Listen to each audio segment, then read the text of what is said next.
आशीष यादव के गाना लिखा हो तबाही हो जाएगा। आप सब अभी देख रहे हैं सोनी न्यूज में गए और चकाचक न्यूज को आप सब सब्सक्राइब लाइक शेयर कीजिए। आप सबको हम बता देते कि कुछ दिन पहले चिंटू राजा के गाना आया था जो आशीष यादव लिख के दिए, तो ये गाना ट्रेंडिंग में गया था और काफ़ी 3-4 लाख व्यू क्रॉस कर गया था। तो आप सबको ये भी बता देते हैं कि मिलियन में ये गाना गया था चिंटू राजा का जो फर्स्ट गाना था।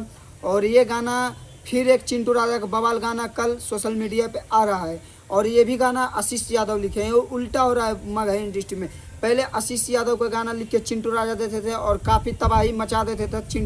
चिंटू का गाना लिखा हुआ आशीष यादव, अब हो रहा है कि आशीष यादव गाना लिख के दे रहे हैं चिंटू राजा की। क्या मकसद है आशीष यादव की, क्या मतलब इससे क्या पता चलता है कि क्या करने वाले मगही इंडस्ट्री में दोनों मिलके तबाही मचा दिए। और बात करते हैं चिंटू राजा के गाना कब आ रहा है, तो कल आप सबको ज़रूर देखने के लिए मिलेगा सुबह 6 बजे ड्राइवर VS खलासी।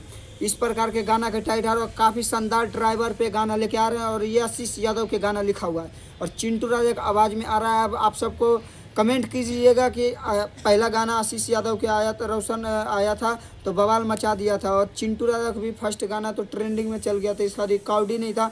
बाकी ये जो गाना कल आ रहा है सोशल मीडिया पे चिंटू राजा के ड्राइवर VS खलासी, ये गाना ट्रेंडिंग में जाएगा कि नहीं जाएगा, आप सब ज़रूर से कमेंट कीजिएगा और लाइक सब्सक्राइब शेयर ज़रूर कीजिएगा और नेक्स्ट वीडियो मिलते हैं।